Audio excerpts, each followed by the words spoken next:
తదుపరి అవార్డు దీక్షిత చెల్ల అండ్ అలాగే సహర్ష్ చెల్ల.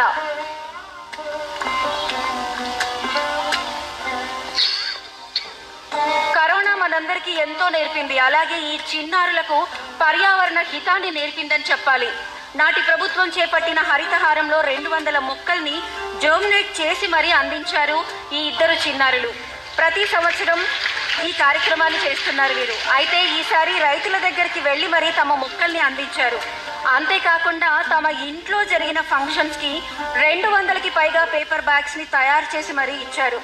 రాబోయే తరానికి పర్యావరణ వారధులుగా వీరు నిలవాలని మీ అందరి కరతాళ ధ్వనులతో ఆశీర్వాదం అందించండి.